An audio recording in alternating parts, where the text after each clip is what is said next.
Alright, what's up guys? Welcome back, welcome back. Dr. Jaws here, and tonight we've got the horn shark, which I'm really excited about. This is actually, I'm kind of in the perfect mood for this particular species because it's Monday, it's winter, it's cold. I'm kind of like, in a chill, relaxed, taking it easy kind of vibe. And for this species, I feel like that fits that really well. What's up? We got Howard Care. Good evening. Quackers, howdy. Welcome back, guys. It's great to see you. Hope you guys, did you guys have a good weekend? Roy, what's up? What's up, guys? Welcome back. This is going to be a really fun stream with a lot of footage. I feel like the past couple streams we've had a lot of science, which is great. But it's always nice to kind of bounce back and forth between kind of more science-heavy nights and then kind of more footage-heavy nights. And hey, Sir Duckless Bane, welcome back as well. It's great to see you guys. This is awesome. Awesome everybody's here. So before we get started, and like, if you can see, I don't know if you can see my tabs, I got a lot of horn shark footage tabs. So it's a very charismatic species and really great species to snorkel with and dive with. Before we get started, I do want to shout out to Howard. This is awesome artwork for the Japanese saw shark. This was from a couple weeks ago. We did a different species of saw shark, but I made a mistake in announcing the Japanese saw shark before realizing that we actually already covered that in 2023. But I just wanted to showcase this art. This looks really great. And then also, just for viewers, you're welcome to send art anytime of any species, whether or not it's the species that we talk about for whichever stream we have. So all art is welcome at any time. So, and I'll always showcase it because it's just, it's really, really cool. But I really love this Japanese saw shark, especially with just the angle of it. Like, I love that really cool like S curve where you have like the arching back, but then also the rostrum curving forward or curving inward as well. So it's a really cool artistic shape. So and we have the Japanese sleeper ray, which is a nice touch, as well as the white spotted pufferfish. So this is really great, Howard. Thank you so much for sending this in, and it's really cool to see it. So, and again, all art is welcome at all times. So, but thanks again for saying this. This is really, really cool piece. So. But yeah, so we're going to start out with, there's a lot of horn shark footage, and I think what we'll do is we'll kind of both look at the footage, and we've got a lot of information on sharks of the world, so we'll kind of go back and forth between that as we review this species. And what's kind of funny is, preparing for tonight, I was checking the IUCN Red List, and it's a data-deficient species, which is kind of bizarre to me, because this is one of the most charismatic and one of the most popular small shark species. And it's like the star of so many nature specials that I'm really surprised that we don't really have a lot of conservation information, at least for the IUCN Red List. It is likely to be least concerned, but we'll dive into that more of the assessment. But here we go. We got a lot of different kinds of footage today. And I think the first thing you'll notice is that there's a variance in the color pattern between adult horn sharks and juvenile horn sharks. So juvenile horn sharks have that beautiful classic orange base with these nice little speckles. And then adult horn sharks, they get very fat. They get very kind of more uniform in color. The spots fade a little bit. The orange fades a little bit into like a solid brown, like this individual here. This is a really great shot. You can see the spines in front of the dorsal fin. So this is something that this group of sharks, the Heterodontiforms, the bullhead sharks, are famous for, are these dorsal spines. And it's kind of cool to see because we see spines in another group of sharks, which are the dogfish, squaliforms. But it's kind of amazing to see that they're two very different branches of shark. And yet they still have, they share this dorsal spine feature.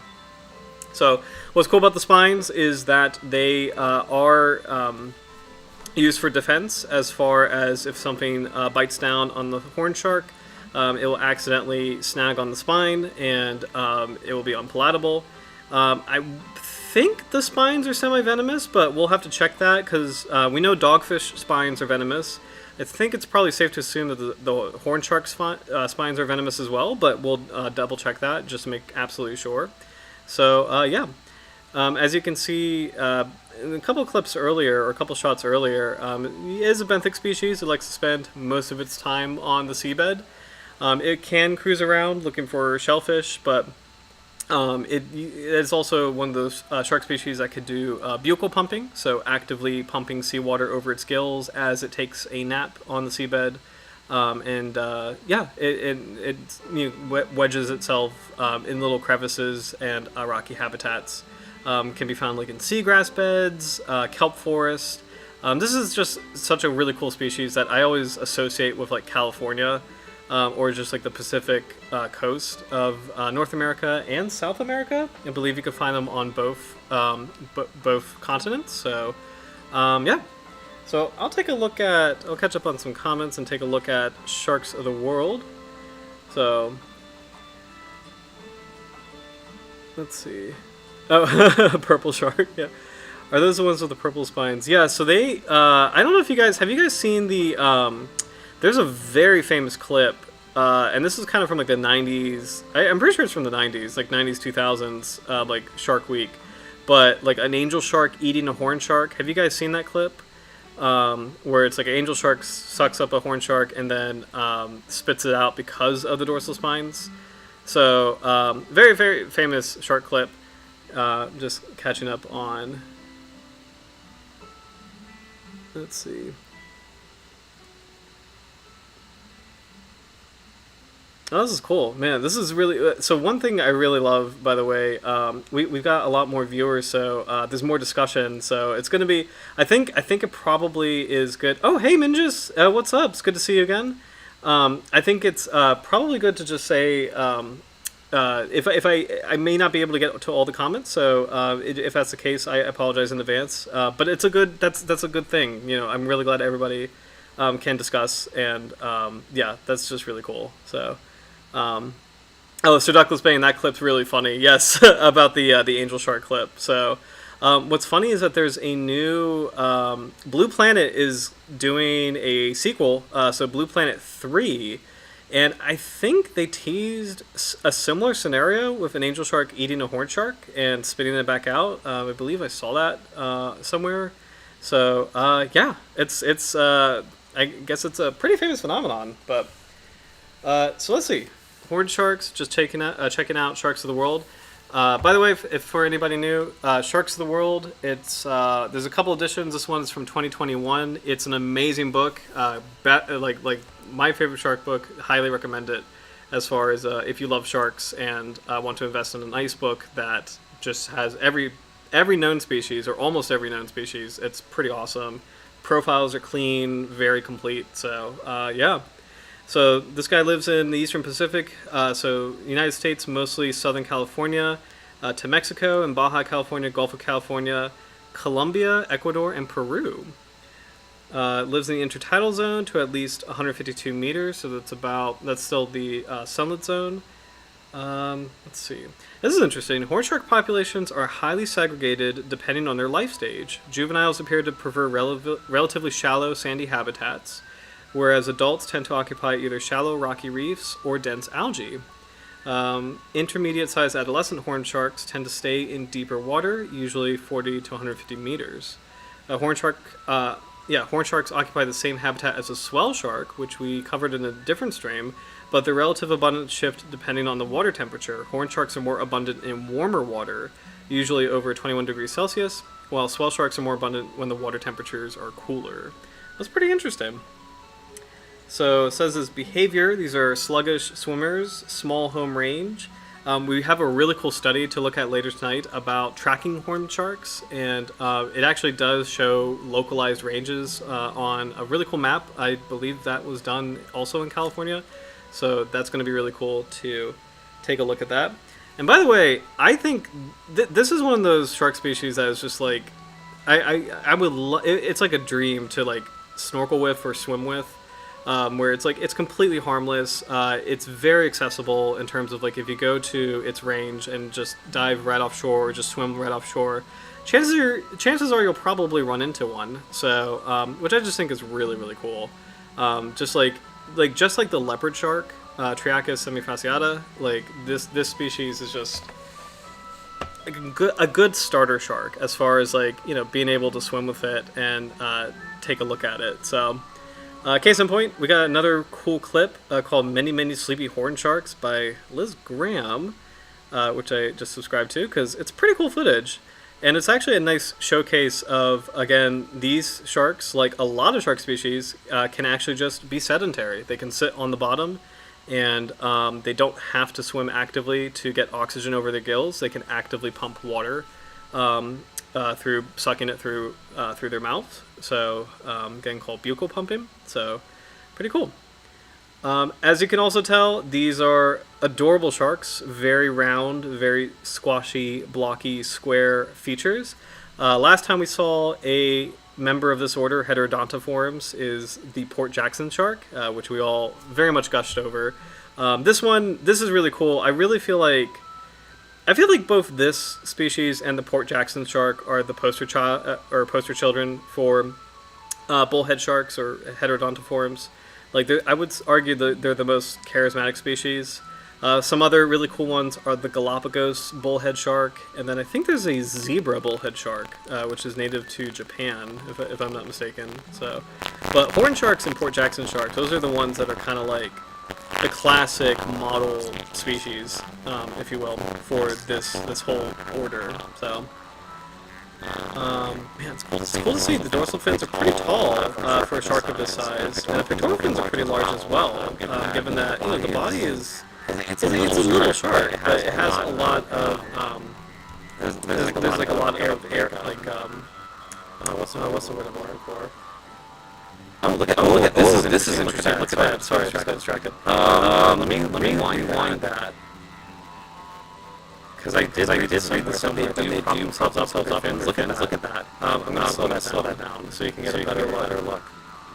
That's really cool. So a couple of sharks do this. We've seen epaulet sharks do this. But if you take a look really closely, the shark is actually angling its pectoral fins and using them to push up off the seabed. So look at that. So it's actually using the pectoral fins to lift off the seabed. It's actually arching them in such a way. So it's actually pushing itself. It's actually pushing its body up. So that is so cool. So it probably makes it easier for it to do the maneuver that it did, where it just pushed up and it did a plank and turned around. So, but that's really cool. I've heard about that behavior before, but it's really cool to see actually a clip of it. And also, it's cool to see that, like, sharks have, a lot of nuances and a lot of, there's always a lot of mystery and a lot of layers to sharks. And one of them is that they can articulate their fins. A famous example is, we've talked about it before, but gray reef sharks, they can angle their fins in certain ways as communication, or like, in terms of like, showing aggressive behavior, basically communicating like, you're bothering me, leave me alone. They will orient their fins in a certain way. But for horn sharks, epaulet sharks, they can push themselves off the seabed with their fins. So, oh man, that's also quite adorable. So part of what makes horn sharks adorable is their unique facial skeleton. So or unique jaws, I should say. Where the back of the mouth or the back of the jaws have these really large crushing plates, and they're used for crushing shellfish. So oh, that's not good. Don't touch wildlife. I'm gonna X out this clip because I just realized that the diver actually touched the horn shark. So I'll close this after this clip finishes. But don't touch sharks. Don't touch any kind of fish. Just because, again, if for a lot of fish, they have, especially coral reef fish, they have like a protective mucus, like a protective membrane that helps them with the coral. So if you touch them, you take that membrane off. So just don't do that. And then with sharks, you don't want to harass them because chances are, no matter what the size, they will bite back. So there's a cool clip of baby horn sharks. A YouTuber called Great White Shark. So that's actually pretty cool. But that's that very striking color pattern I was mentioning earlier, where it's a much brighter hue, that brighter orange, kind of like almost like, not toffee, I think toffee is probably too dark, but like this bright orange creamy color with this beautiful speckles, beautiful spots on the body. You can see that the fins are much more rounded looking, a little bit softer looking. Actually, all the features on this individual much softer looking. Even the head is very smush. It's very small. So, so this is definitely. Oh man, why are people touching horn sharks? I just saw this. This diver grabbed its tail. Please don't touch sharks. I'll exile this clip later too. But still, very cute, very smush little guy. And it's interesting that even though it's clearly being seen, it's not moving. And I wonder if maybe it's trying to... I wonder if the default behavior is kind of maybe mimicking, like, fronds of a... don't touch sharks. Okay, I'm going to exile this. Well, I'll close this clip after it's done, because just don't touch sharks. But I'm wondering if it's like trying to mimic like a kelp frond, or like kind of floating, or like kind of... I just think it's interesting. It's not really rushing to get out of here. It's just kind of sitting on a seabed. Maybe it's trying to camouflage itself. This one actually has a beautiful pattern. There's a lot more complexity to that pattern, where it's not just this single cream base. It actually has a little bit of striping. Okay, I'm done with this clip because this diver keeps trying to touch that shark. So... sorry about that. So, thank you, Roy. This guy, bro, no touch. I agree. So, oh my gosh. So, let's see. Oh, sorry about the audio. Sorry about that. So, and oh, oh my gosh. Looks like the chat agrees. It's a very kissable shark. That's yep, absolutely. So they're cute. I mean, I love, again, like, sharks have just such a beautiful diversity of appearances. You know, they're clearly not just and actually the sharks that are like the classic view of sharks are the minority. Most sharks really don't look like our classic understanding of sharks.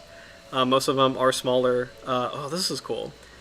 You can see like a lot. You can see like the current's really strong in this clip.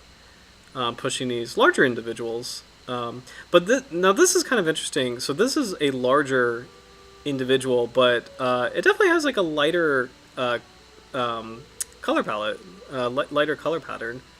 So so we'll have to kind of read up on that as we go to some of more of like the research and kind of more the profiles of the species. Oh, that's interesting. Ooh, interesting lobster.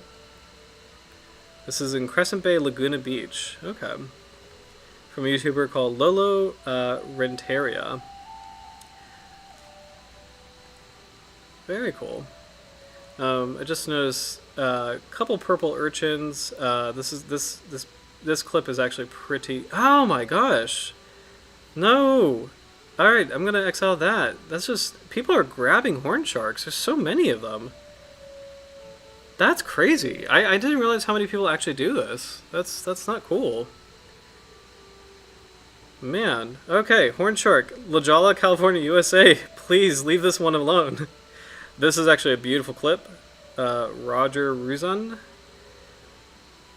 And actually, yeah, that's gorgeous footage. This is actually really cool to see this individual in not a kelp forest or a rocky reef, but kind of chilling out more on the seagrass. That is a great shot of, I'm just pausing that, but look at this shot on just the teeth right here. So this is like the very front of the jaws, where you have these like nice little spiky teeth. I guess the right way to describe like the mouth is kind of like this. You know what? I wonder if Shark References has a jaw set, because I don't know if I'd be able to describe this in words. Shoot. I don't know if they do. I wonder if Fishbase has a jaw set. We've got teeth. We don't have a jaw. This website, GBIF, does this have a jaw set? Because I do want to show off kind of like that. It's like the front of the mouth has these like pointed teeth, and it's kind of tapered at the front, and then the back of the mouth is just these wide, huge, almost like molars.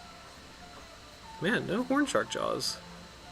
Monterey Bay Aquarium? Nope. Florida Museum of Natural History? usually is pretty... Okay, yeah, that's it. There we go. Okay. Okay, yeah. That's not exactly what I was looking for, but this is better than nothing. So, okay. So I just wanted to point this out. So you see how the teeth are so differentiated, and this is why this group of sharks, Heterodontiforms, this is why they get their name. Hetero means different. Dont means tooth. So like orthodontist, dont. The Latin Heterodontiforms means different teeth, and that's the really distinguishing feature of this order is that the front of the jaw has these like really spiky teeth, and these are really good for grabbing things like grabbing crabs, grabbing fish, right? But then when you get to the back of the jaw, the teeth definitely compress and flatten into this like really like intimidating looking molar, and you can imagine this is excellent for like cracking open shellfish. It's a pretty unique dentition.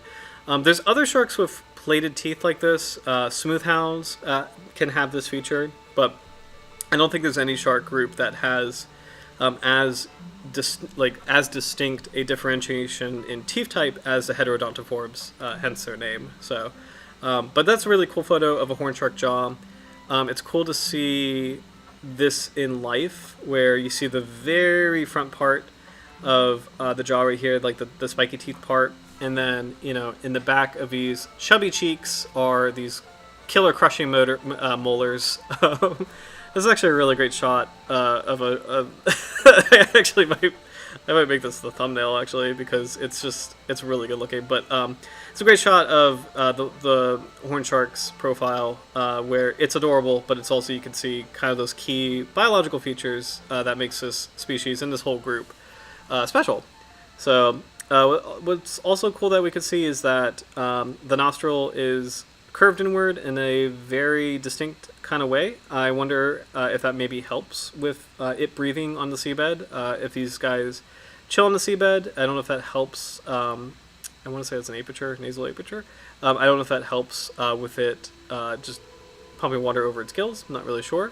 The other thing about bullhead sharks is that they have these pretty distinct looking crests over their eyes, and are pretty prominent looking crests, almost like a dinosaur.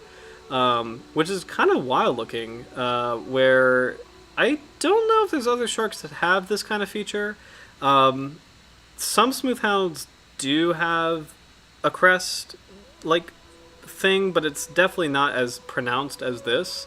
So if you remove like the chubby cheeks, you can imagine this being kind of like almost like the classic Jurassic Park T-Rex, brow, but it's this T-Rex brow with adorable chunky cheeks and just a face that you just want to pinch this little guy's cheeks. But please don't do it. Like I know that we're just seeing so many divers like touch sharks, and I'm like, it's not good practice.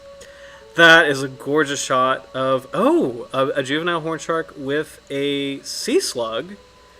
Let's go back to that actually, because there's a couple different animal groups I would love to study if I wasn't studying sharks. One of them is, snakes. I love snakes. Actually, just most reptiles in general, like snakes, lizards, crocodiles. The other is probably sea slugs, especially nudibranchs. They're so cool. They're invertebrates that live in highly specialized locations because they're so small, and they don't really travel very far. So they can evolve into these like really beautiful, unique, different colors, and related specifically to the environment that they live in.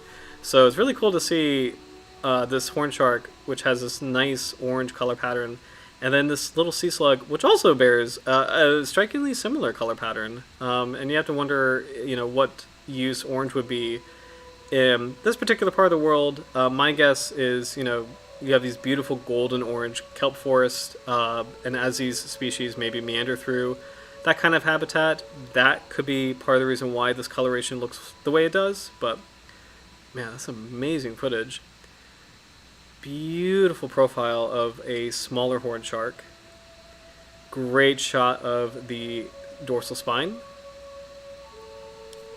What's kind of cool about the spines that I'm noticing is that both of them seem equally prominent on the body. and they actually have a pretty thick triangular base too. Whereas when you think of dogfish, at least the pike dogfish or spiny dogfish, Squalus acanthius, the first dorsal fin spine is kind of small, and the second one is noticeably larger. But for horn sharks, it looks like the spines are pretty equal in size. And even the fins, like the fins and that triangular base of the spine, look pretty equal in size as well. So, amazing footage of the species. So, I hope some viewers have popcorn or something good to eat, because there's a lot of horn shark clips. Again, it's a really great diving species or snorkeling species. So, it's definitely a video night. Like, it's definitely a solid video night. So. I see Roy is freaking out, so yes, they are adorable. Definitely adorable. Speaking of Jurassic Park, I had the joy of watching that recently again on VHS. I have one of the old original VHS tapes, and I have like a weird little TV that has a built-in VHS player. So I have Jurassic Park and Lost World, and I had a fun time updating my shark list while the Mid-Atlantic American species while watching those movies. It was a fun little thing. But I don't know about you guys. I'm a huge Jurassic Park fan, so hope you guys enjoy at least the early movies. The early movies are pretty awesome. So I also think it's kind of fun. Like, I always think there's a connection between like that kind of genre and then sharks in general, because sharks are so like old, and there's such a long, beautiful history of sharks and so many shark fossils. So I think there's like an intersect there. I would not be surprised if we have a lot of Jurassic Park fans or dinosaur fans. I think we do. I know we've talked about that before, but this is pretty interesting footage. And warning, there's parts of it that are a little creepy, and you'll see why. But this is from a YouTuber named Diver Jackie, and this is a horn shark attempting to eat a crab. It's really cool seeing how it sucked the crab into its mouth, and it's crushing it with the back teeth. Like the front teeth are gripping, like the front stabbing teeth are gripping, and then as the shark retracts it more into its mouth, the back teeth do the crushing. Now, the reason why this clip is creepy is I don't know what these are, but I'm not familiar with this kind of crustacean, and I think I'm comfortable just watching this clip once. I don't know. These are kind of creepy things, but it's kind of cool to see that the horn shark is not super bothered by them. Like, he's irritated with them, but like he's not making an active effort to get out of there.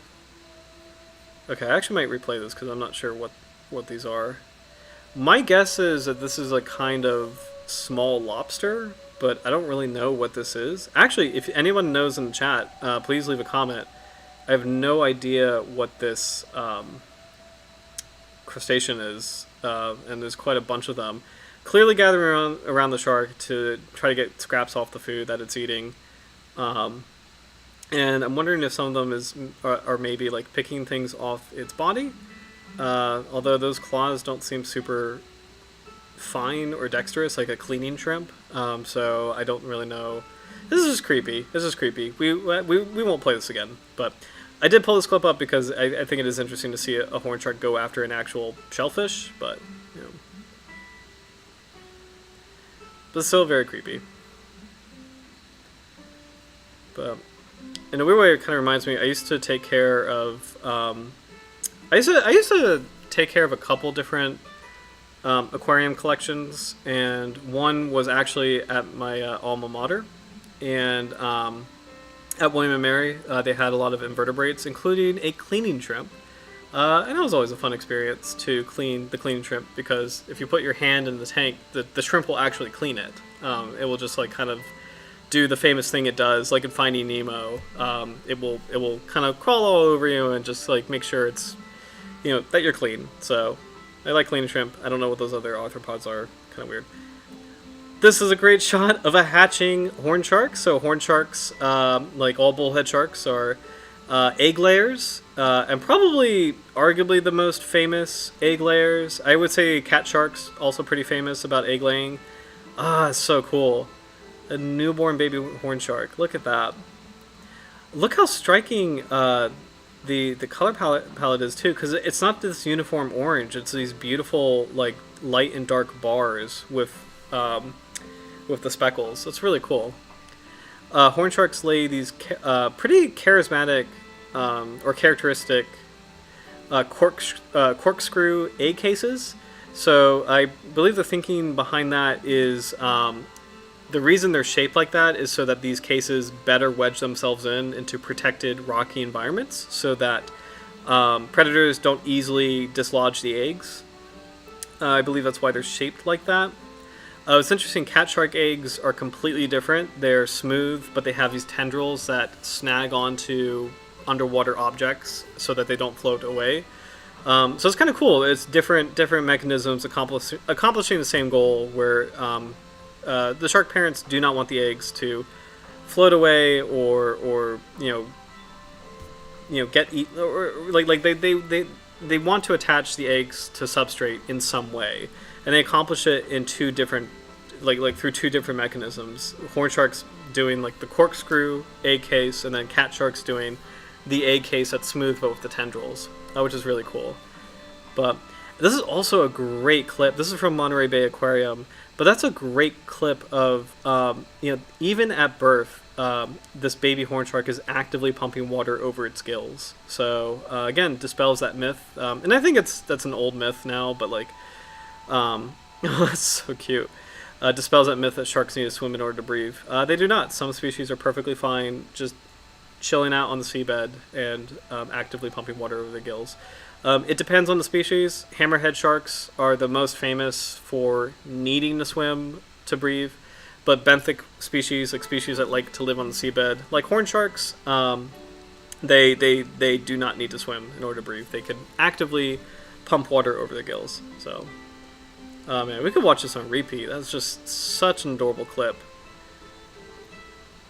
And I love how small and rounded the features are for baby sharks. So this is... Do you think this is the cutest shark we've seen? We've seen a lot of cute sharks at this point, but I think horn shark is pretty up there as far as cuteness goes. This is a nice shot of, I would say kind of like a mid-sized horn shark. You can see those beautiful lateral lines. They're pretty prominent on the body, actually. So lateral lines being those pressure sensing organs that help any kind of fish. All fish have these, but they help any kind of fish feel vibrations in the water. So it's really cool to see those lines down the body of such a beautifully patterned shark. And also, like, the vibe of horn sharks and just California kelp forest, it's such a cool thing, just to think about, like, this species navigates these beautiful gardens of, like, golden kelp, and, like, that's its life. It just lives in this, like, pretty localized environment, away from everything else in the world. It likes to take naps in these little rocky crevices. It likes to swim through these like really beautiful fronds of kelp. It's just such a cool vibe. Like I'm like if you believe in reincarnation, a horn shark is probably a good place to do that. Good animal to pick if you have choice. So like a horn shark life is probably a good life. So and actually related to that, part of the reason why it's a data deficient species and we don't really know how it's doing conservation wise is that it's not caught. It's very uncommon in bycatch. So here's a cool clip of an adult horn shark swimming against the current. This is arguably, I think this is some of the this is one of the best collections of footage we've seen so far. Because like apart from like the really charismatic, super dive friendly species like hammerhead sharks, bull shark, there's so many bull shark clips. Basking sharks even, there's a lot of good basking shark clips on YouTube. Usually there's not this many of other kind of smaller species, but it's really great to see that the horn shark is getting its due, because it is such a charismatic little guy. So We got 2 more clips, and then we'll kind of get into the conservation and more data on horn sharks in general. This is a really cool individual as far as like seeing that darker color morph. So not all horn sharks have the charismatic orange and black spots. This is actually a darker morph that I think is more associated with larger individuals, where you can still see the spots, but it's definitely more of a uniform color. And I think the shot is really cool, just seeing it drift through the seagrass. Very cool. And last clip. Oh, this is a good one to end on. Let me catch up on the comments really quick. Yeah. Oh, Sir Douglas, very good point. Salmon sharks are very cute as well. Oh, quackers. Yes. Oh, that's a really good point. So quackers, the baby white shark is pretty darn adorable. That is an amazing. That happened recently. Was it this week or last week? There was, and I think this was also in California. There was a footage of a large, possibly pregnant female white shark diving down from the surface, and then up comes a very small, very pale looking. Oh, it was this week. Awesome. Very small, very pale looking juvenile white shark. So it's kind of funny, like, it's an amazing thing. What's funny is, like, there's a lot of, or not a lot, but there's a few scientists who are very, like, anti, like, oh, let's not jump into conclusions, which I know that's the right thing to do, is to kind of collect more data. But for me personally, I'm kind of like, that's definitely a baby white shark. So that's totally it. Like I personally am on the side that definitely was like a birthing event. So, which is really cool. So, and it's awesome because white sharks, as charismatic as they are, there's a lot of mystery surrounding them still. Like, there's a lot that we don't know. There's a place in the middle, I believe it's in the middle of, oh, actually, you know what? Let's look this up really quick. Wikipedia. Because I'm sure this has got to be on Wikipedia. And if it's not, we'll Google it. But I just don't want to get like ads and stuff. White Shark Cafe. There we go. White Shark Cafe. So, have you guys heard of White Shark Cafe? And let me fix the music really quick. I'll be back.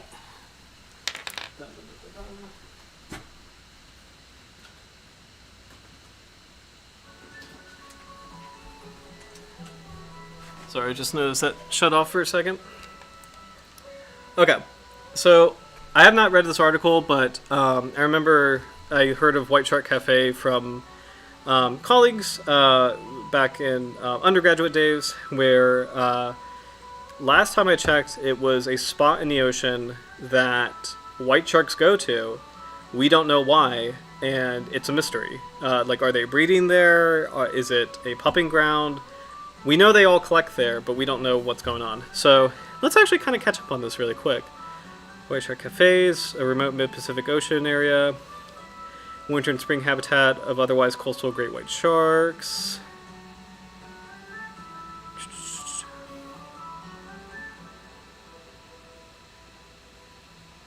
It was once believed the area had very little food for the animals, but research in early 2018 showed there's a rich and diverse food chain too deep to be detected by satellites that provides a potentially abundant food supply for the sharks. Male, female, and juvenile great whites have been tracked there.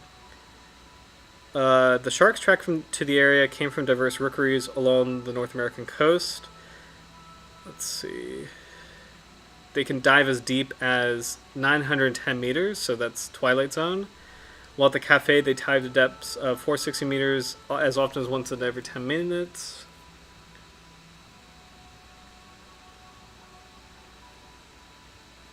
Many linger in the cafe, often for months before returning to the coast in the fall, coinciding with the elephant seal breeding season, a favored prey. By the way, also, okay, so this is a really cool thing. By the way, I had an idea because we're gonna hit this year.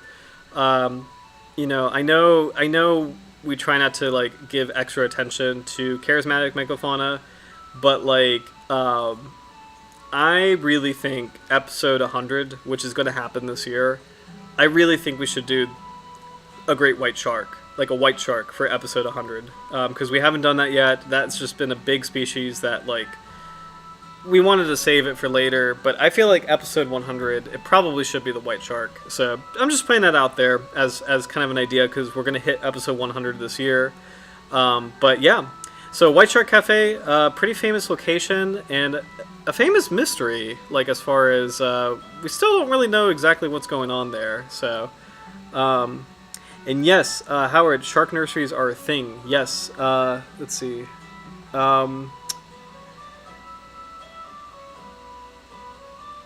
This is cool. Oh, I just saw your comment. There's a place in Florida with an abundance of fossil Hemipristis juvenile teeth. Very cool. Very cool. Awesome. Oh, thanks, guys. Yes, episode one. Okay, episode 100, white shark. So we've got. Let's see, because there's 4 species that like I would classify as like the actual dangerous shark species, and like it's bull shark, tiger shark, white shark, and oceanic white tip. And what's really cool is like we've already done the bull shark and the tiger shark. The other 2 are yet to appear. So it's really cool that we'll definitely do the great white for episode 100, and then the oceanic white tip. We might do it this year. We might do it in the future. We'll see. That'll be the last of like I call them the fatal 4. Are those species because like they proportionally have an unusually high amount of shark attacks versus other shark species. They also this is kind of a fun fact. Kind of getting back to like not all sharks look like the stereotypical idea of them. The large teeth on bull sharks, tiger sharks, great whites, and oceanic white tips, like the tooth size in relation to the size of the body, is unusual. So most sharks have proportionally not as gigantic teeth. Most sharks do not have teeth that are capable of manipulating seals and like other large prey items. But bull sharks, white sharks, tiger sharks, and oceanic white tips, maybe a few other species, they're unusual in the shark world in the sense that they have enormous teeth that are capable of doing a lot of damage.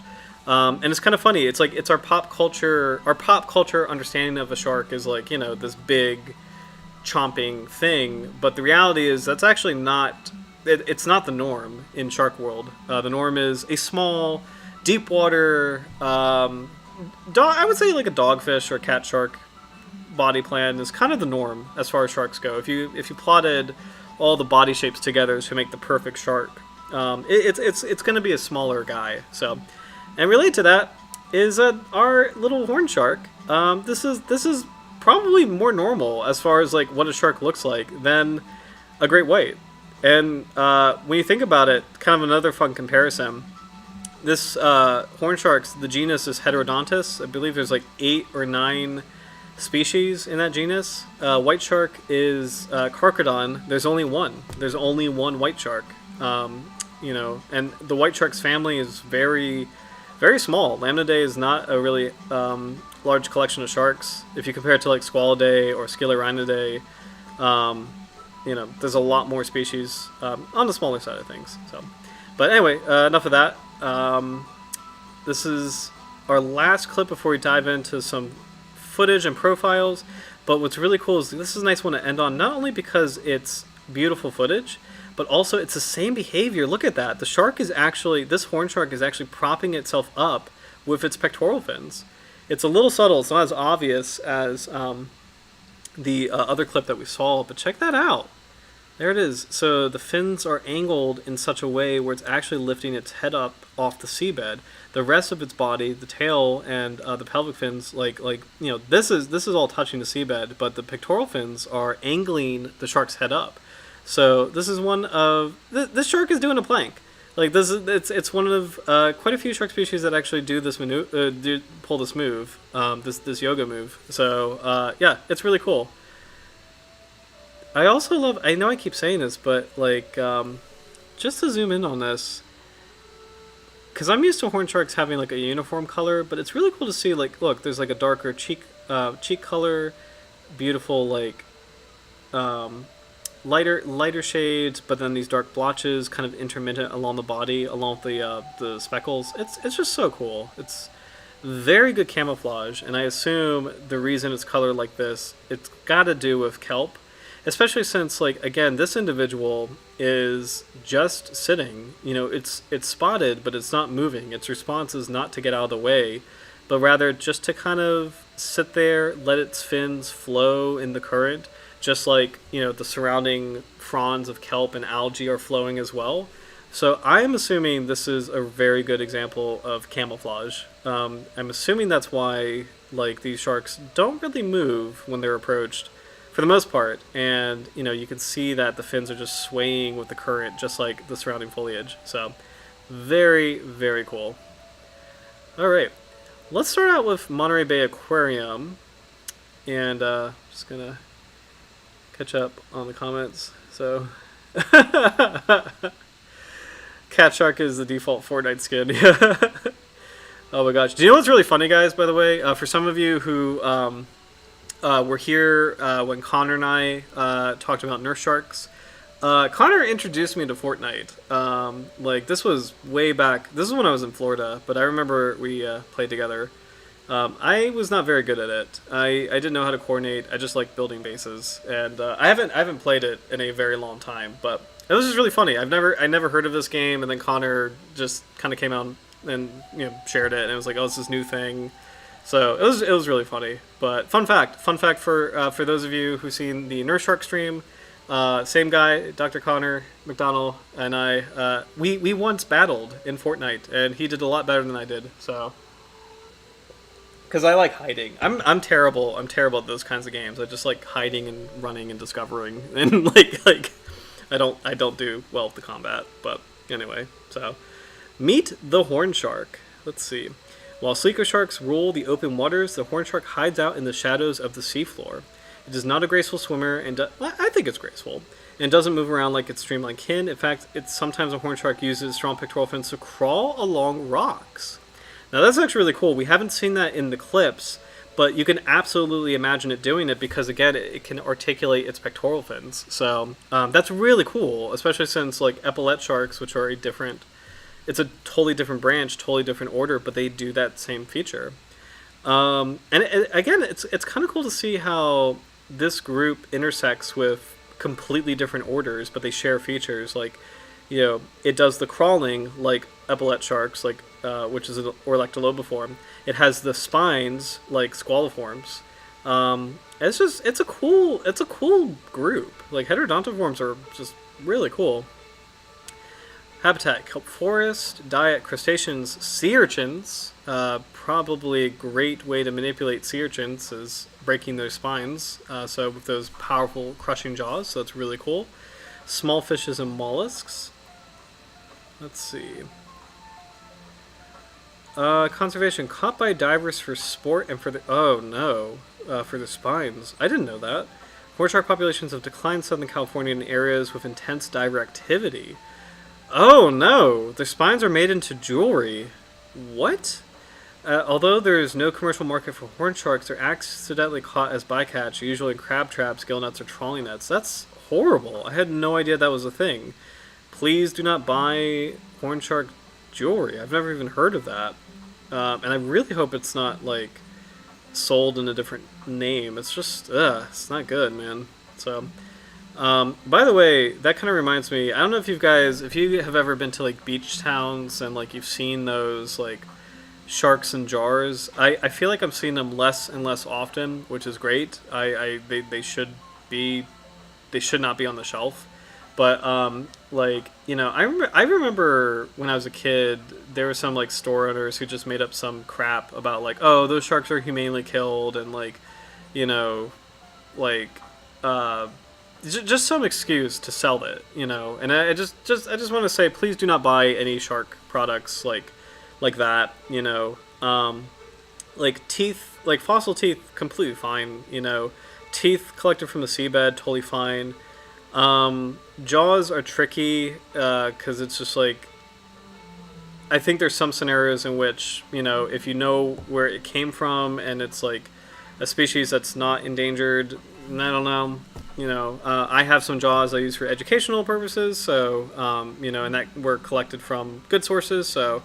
But, like, you know, but when you get to, like, the whole, like, sharks in a jar, it's like, yeah, you know, and it's dogfish. It's pike dogfish, which are like, that's not a that's a species that's not doing well. So just I always say it's good practice. Just don't buy shark products. You know, like just don't buy shark anything, because chances are it's probably not from a good source, to be honest. But there's nuance. There's room for nuance on different things. So, but I don't think the sharks in the jar is one of them. It's been a while since I've seen it, which is good. I feel like I think it might be going out of fashion, which is good. But anyway, I've never heard of this whole horn shark jewelry thing, so that's really horrible, actually. So,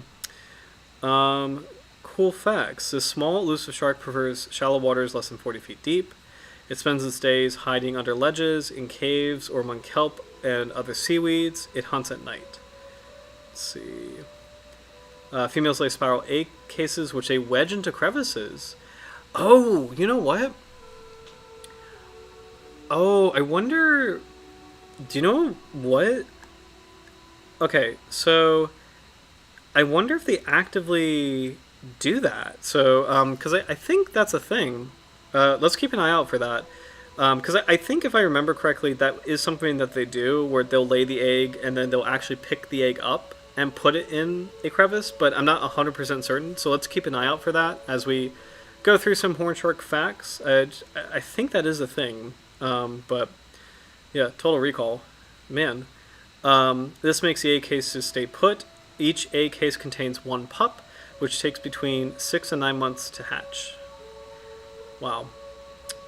Slow and sluggish, horn sharks spend their days hidden in crevices or among rocks, unseen for the most part since their coloration matches the muddy browns and greens of their surroundings.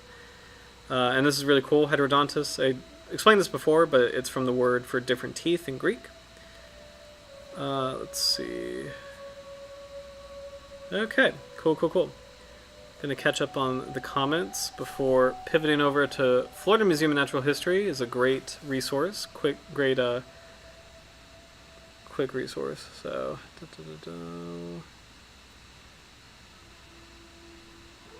yeah, thank you, Sir Douglas Bain. Sharks in jars. Who buys that? And Roy, suburban tourist. Yeah, yeah, you nailed it. It's not a good thing. Like if there's maybe like a biology class, like I can kind of see it, but like but if it's like a curio, it's like I think a good rule is like don't do it for a curio. Howard, people studying that particular shark, that's a fair exception in terms of like if there's a purpose for it, that makes sense. I mean, like on a professional level, a lot of not aquariums, marine science institutions, they do have preserved sharks, but they do use them for study. So like some of the best collections are Natural History Museum, like the Smithsonian in Washington D.C. They have quite a few specimens, so, but, yep. Quacker is, cute, shark egg jigsaw, yeah. Oh, hey, Roy, good point. Seems like they do. Port Jackson sharks do the same thing. Yes, Howard, remember my drawing of the Port Jackson shark. Yes, you guys are right. Okay, they do that, so they actively do put the eggs in the crevices. That's awesome. So cool. Very, very cool.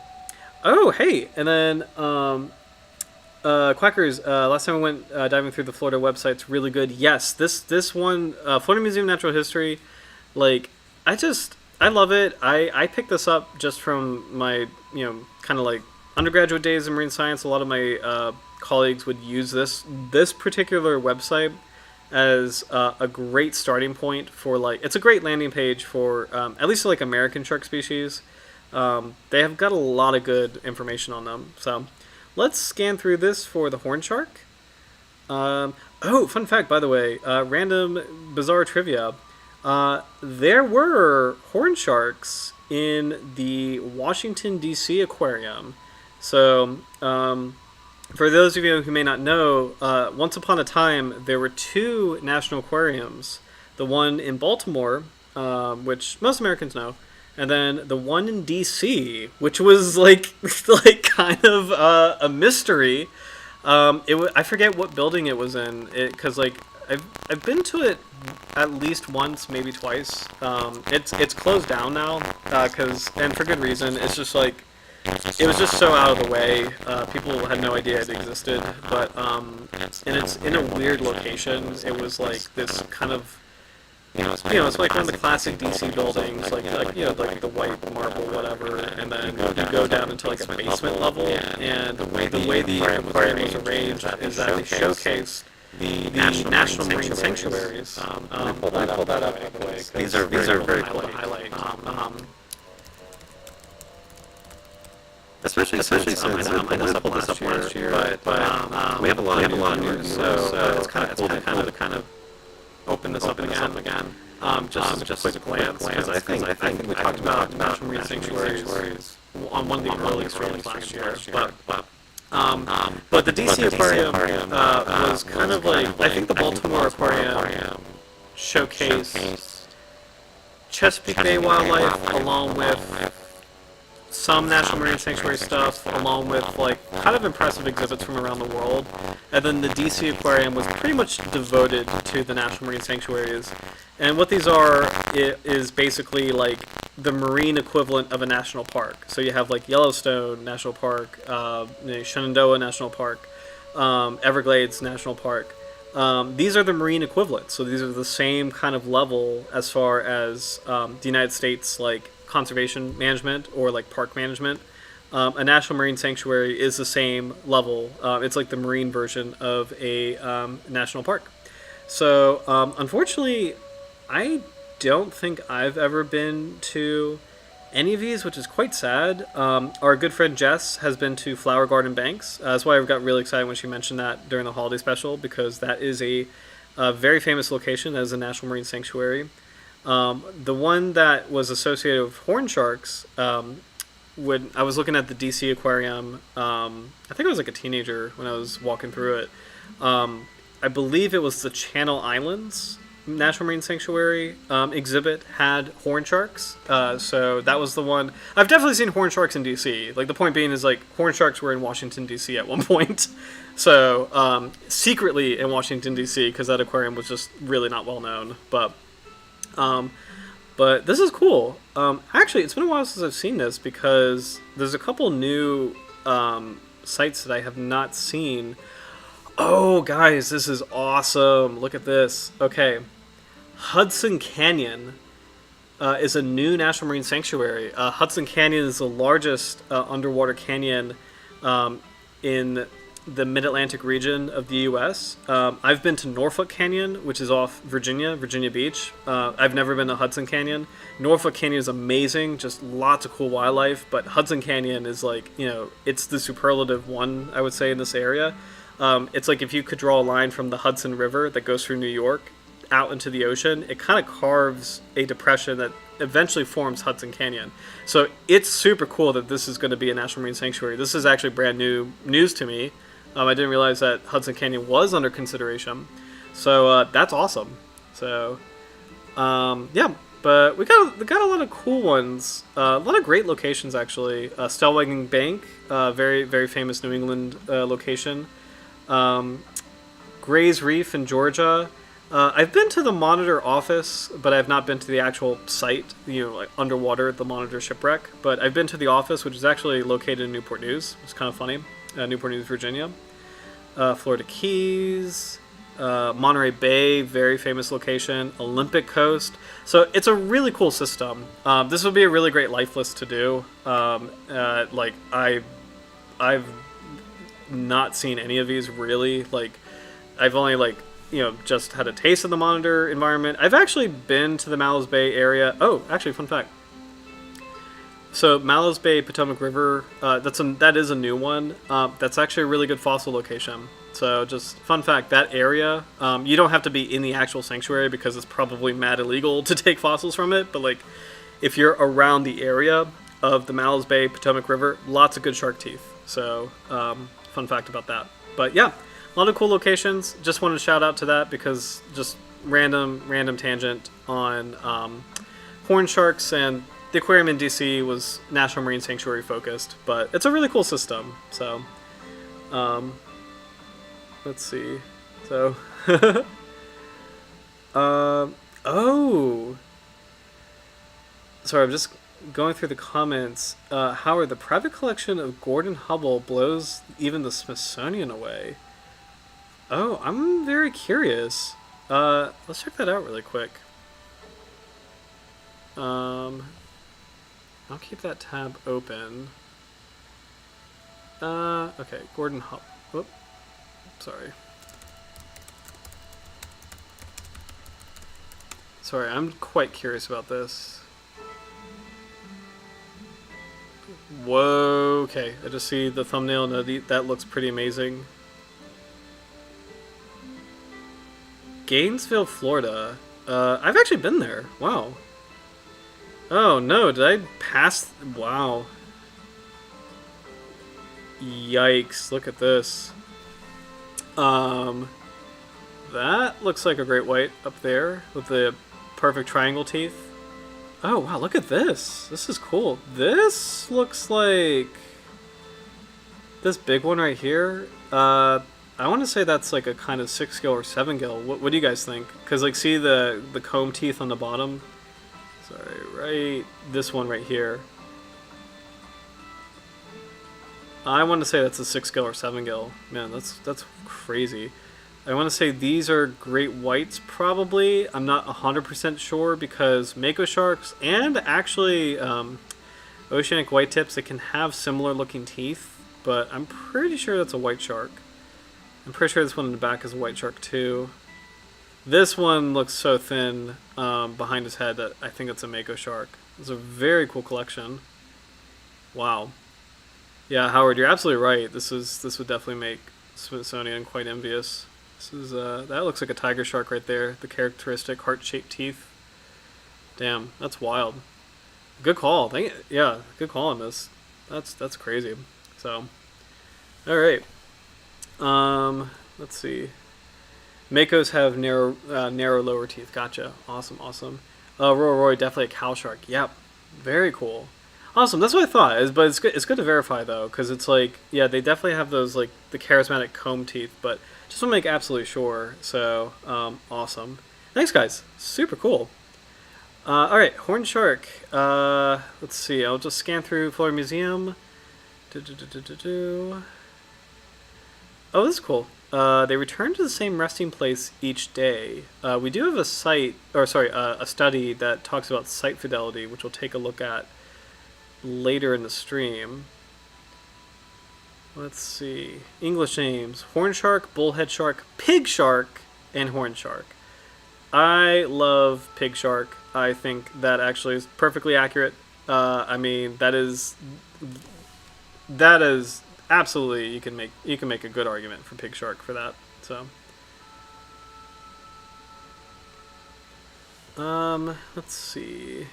Commonly seen in public and private aquariums where they can be maintained successfully for long periods. Not consumed. Usually discarded by its bycatch. Oh, okay. I think we did talk about this. Horned sharks may bite when harassed. According to the International Shark Attack file, there is one recorded instance of a shark bite involving a heterodontid, a Port Jackson. So I think we did talk about that on the Port Jackson stream. But that totally makes sense. That was deserved. That was a provoked bite. You know, Port Jackson is just trying to live its best life, and you know, if someone's messing with it, it will bite. So. Yeah, this blows my mind. The species is currently listed as data deficient by IUCN, but it's likely least concerned. Let's hop over to IUCN because that really, really boggles my mind that they do not have an assessment for this. Again, it's a really charismatic species, so but data deficient. You know, like when I started Dr. Jaws, like the sand devil, which is not a charismatic species, was data deficient, and then they recently assessed it as least concern. So, and look at this. The last assessment was March 2014, so it's 10 years ago. Oh, wow. So, you know what? I mean, for shark scientists, if you want something to do, this is very charismatic species, but you know what? Actually, legit, so some colleges, some universities, they will let you, or not let you, but like some programs do offer like you're welcome to do like as a class project like create an IUCN Red List assessment. We did that as undergraduates for nothing as charismatic like this. Like we did that for cave isopods. So, but you know what? If the last assessment was 2014, this might be a great college project as far as like if anyone present or future viewers, if you have a conservation biology course, and you feel comfortable with the professor, like this is probably a cool project to do. As far as like, let's just take a look at this IUCN Red List assessment. Let's do some digging on the horn shark, and pull up some papers and see if we can actually make a justifiable new assessment for this species. It'll be a really cool project. It'll be a very cool project to do. So, and just as a random thing to say, like I know like a lot of institutions and bodies that work with sharks can seem intimidating from afar, like whether it's like IUCN Red List or like Bimini Shark Program or anything like that. But a lot of these programs need help, and a lot of these programs will gladly take input as far as like if you wanted to do a project like that.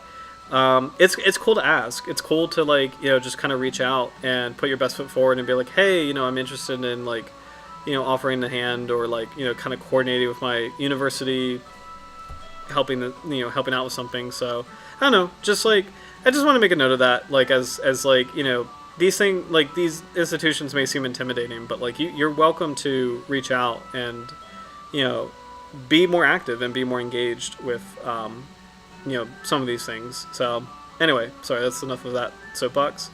Let's take a look at the assessment information. Here we go.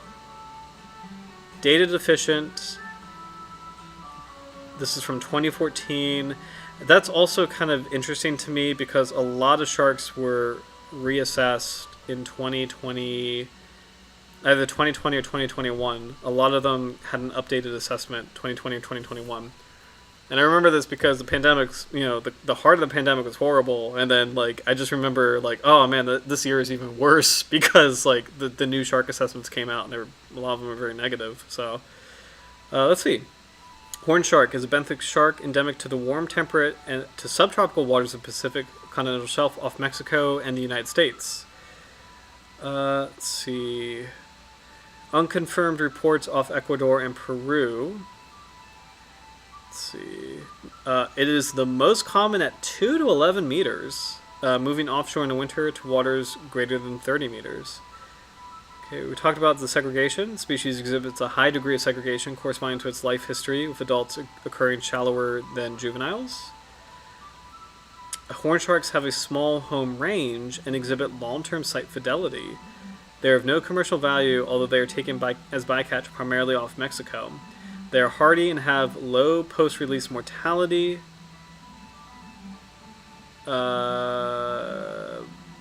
However, catches should be monitored if the gillnet fishery of Mexico expands significantly in the future. Insufficient information is available at present to assess horn shark beyond data deficient. In the United States, this species could well be least concerned, as is commonly encountered by divers, but is extremely rare in capture fisheries and has no apparent threats. So it's probably okay.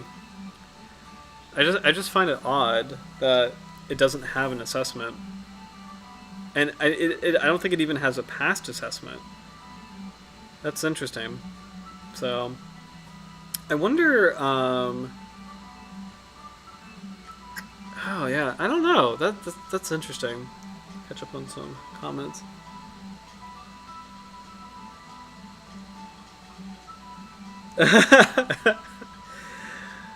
Yeah. Oh my gosh, loving the pig shark, piggy shark, pig shark, piglet shark. Yes. Oh hey Howard, when I was a kid, I used to volunteer at the ROM. I may go back there now. Yes, absolutely. Like honestly, there's a lot of opportunities and a lot of like just. I think everybody, especially kind of, I think especially now, as far as in a lot of different sectors, a lot of places are still kind of like building up since the pandemic. Like, I think there's a lot of opportunities to help. So if you're ever interested, if you have like the time and like energy and like want to do this, oh, Royal Ontario Museum. Oh, that's so cool. I'm gonna star that. That's really cool. Yeah, I think a lot of these institutions, like, there's definitely opportunity, for like volunteer work or for like being more involved. So if you have the time and like have like the energy to do it, like, yeah, I mean, it's like, I feel like most people are more than happy to welcome like any kind of help or like like volunteering or coordination like that. It's super cool.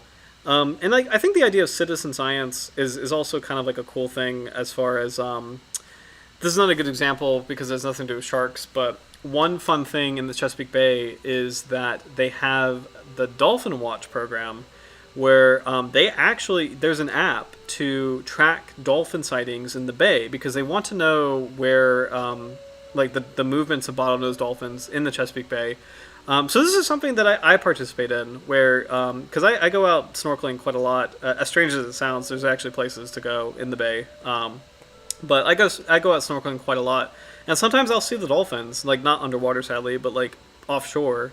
And so like I've actually like contributed to that, and that's like an open source like citizen science project. So there's a lot of things like that. Like there's actually, you know what, even this. What is this website again? These are all citizen submissions. These are all like, or maybe not all, but a lot of these are like, oh hey, I found a horn shark, and here is a record of where this was discovered. So like they'll have the photo, and then they'll have the ping of the photo, and that's actually a useful data point because you'll get a verifiable record of the species. You'll get the date and time and location. And all of that can actually, it is a data point that can be used, by conservationists, as far as like, well, where are these animals? Where do they live? And like horn sharks, clearly they're very, common and like, like very charismatic. So we kind of know what they're doing, even though we don't have an IUCN Red List assessment. I feel like it's safe to say they're probably okay. But if you apply this to like rarer species, it's like, it's very valuable stuff. An example in the Chesapeake Bay, and I keep talking about it because this is where my region is bull sharks. Bull sharks live in the bay, and unfortunately, there's not a single collection of sightings. There's disparate collections of sightings, and they're kind of important because like they do have a presence in the bay. There's like the two famous sightings, I think, in the early 10s, where they were bull sharks taken off the mouth of the Potomac River. But there's also bull sharks like in Tangier Sound. There's bull sharks in Kent Island. There's bull sharks in New York River. Like they've been seen in a lot of different locations in the bay.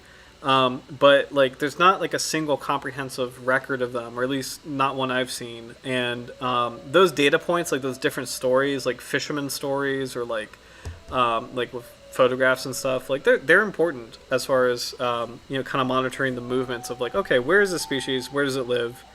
So yeah, like citizen science is important and can be very valuable, and yeah, that's my piece on that. So just want to say that. Let's see. So horn shark, no official assessment, but probably okay. Given its life history, probably okay. Given the fact that a cousin of it, the Port Jackson shark, is doing okay. Similar species where it's like it's discarded as bycatch, it's probably okay. It's still very odd that it doesn't have a full assessment. So, let's see. Just kind of scanning through more stuff.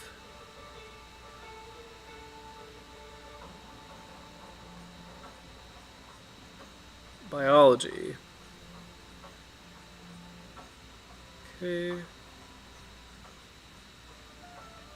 This is cool. Horn sharks use their broad muscular pelvic fins as primitive feet to move along the bottom. I'm sure Florida Museum of Natural History is also including the pectoral fins in that. Let's see.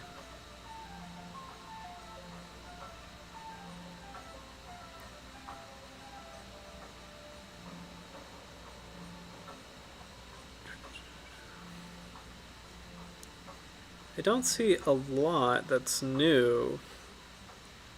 This is interesting, though. Horn sharks feed on benthic invertebrates, including octopi. The shark eats octopi? Really?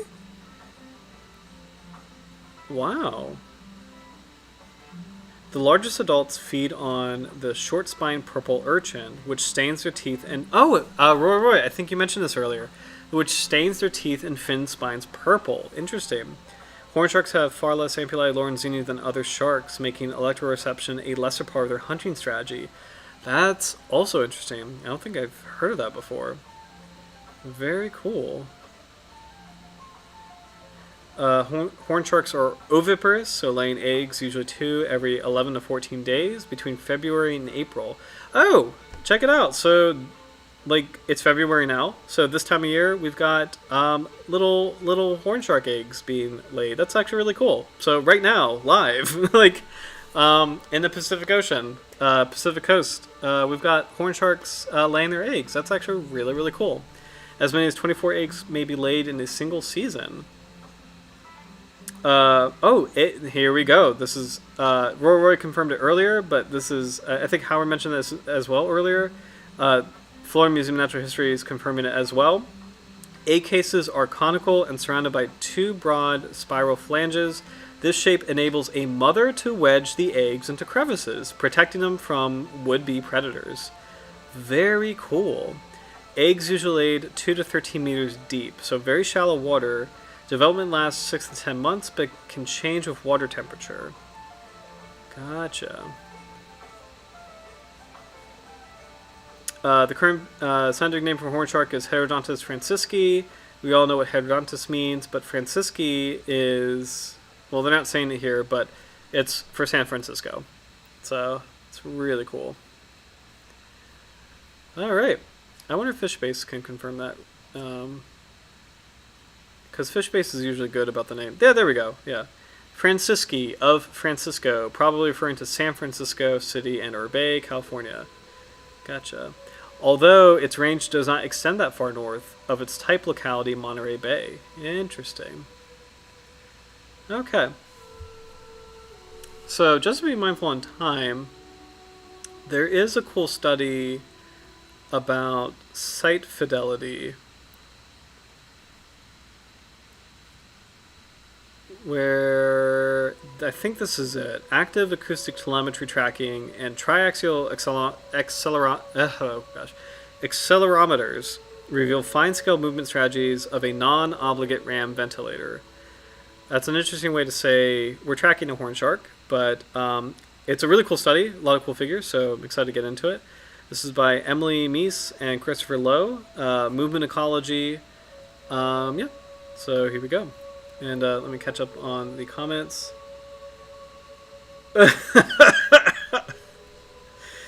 Oh man, Dwayne Johnson protects horn shark babies confirmed. Yeah. My gosh. Amazing. So, okay. California horn sharks, Heterodontus francisci, are nocturnally active, non-obligate ram ventilating sharks in rocky reef habitats that play an important ecological role in regulating invertebrate communities. We predicted horn sharks would use an area-restricted search, ARS movement strategy. Oh, interesting. I don't think I've heard of that before. To locate dense resource patches while minimizing energetic costs of travel and nighttime activity. So they're basically looking for like the best. It's like it's just terrible. I immediately thought of like I don't know if you guys have played Civ, like Civilization, but I just immediately thought of like looking for the best place to settle your city. They're looking for the best. They're looking for the best habitat with the most food in a small radius, so that they don't have to like go out to get the food. They can be in their little patch that is proportionally probably has a lot more food to eat or resources in general than a different patch. It's I don't know. My brother who got married last year, I have 2 younger brothers. So my middle younger brother, Civ whiz, like he loves Civilization. He's very good at it. So I always like starting the games, but I never see them through to the end. But he's very good at it. So Let's see. As ectotherms, we predicted environmental temperature would play a significant role in driving movement and activity patterns. So, this is going to be really cool. Let's see. And I'm just going to scan through the rest.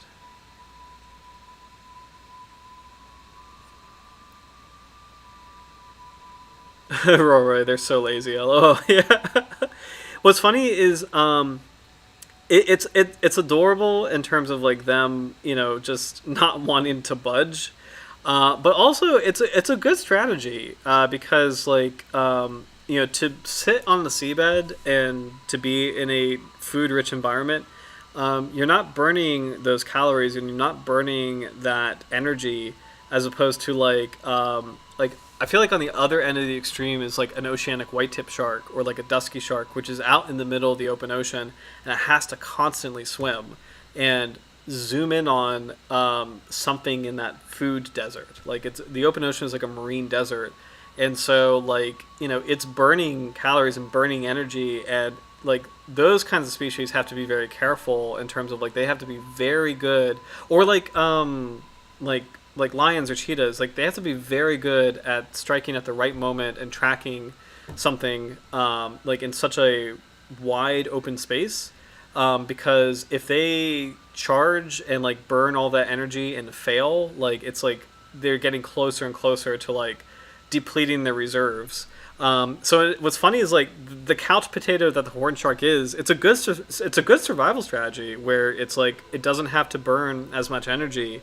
If it can find like a nice patch of reef that has everything it needs, it's a good strategy actually. So it's hilarious because it's like it's a squashy couch potato shark, but it's doing well as far as it's a good survival strategy. So I just thought it was funny, but it's a good moment to kind of like every animal like has that kind of gamble in terms of like you could be these really cool predators, these like really cool apex predators, but you also have to be careful like by being something so large and like needing to consume so much. Like you have to be successful at using your energy wisely.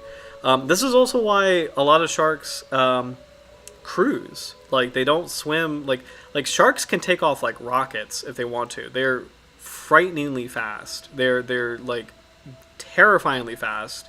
But this is why most sharks, like in their relaxed state, they cruise. It's the most energy efficient way to travel.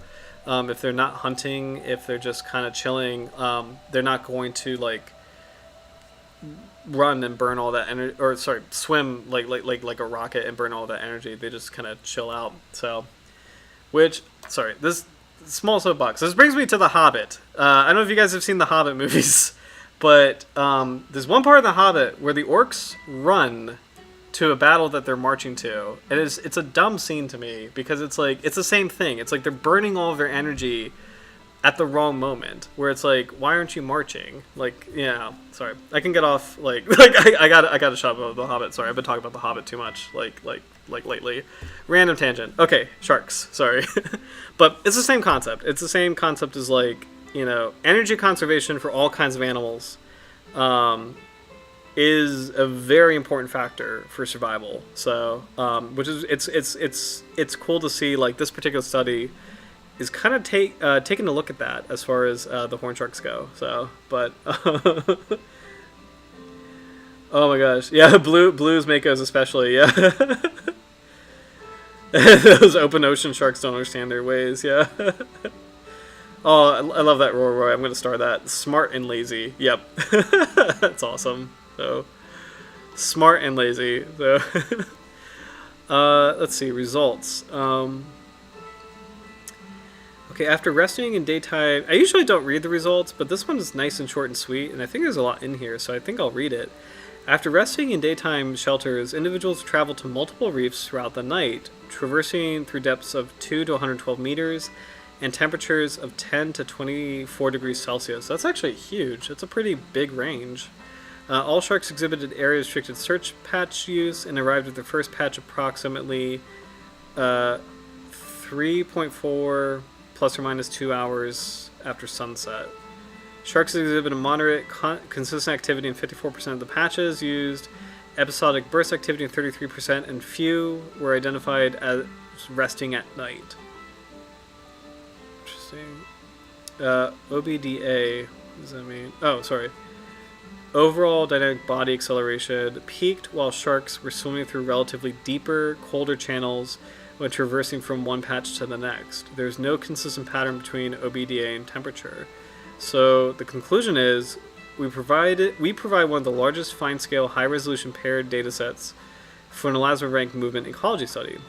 Horn sharks exhibited, what was this term again? ARS. This was area-restricted search movement. Patterns for various activity patterns. Individuals likely travel to reefs known to have profitable and predictable patches, potentially tolerating less suitable environmental temperatures.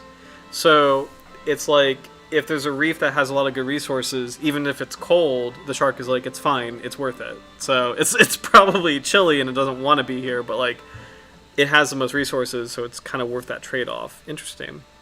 We demonstrate how gathering high-resolution information on the movement decisions of a community resident enhances knowledge of community structure and overall ecosystem function. It's very cool.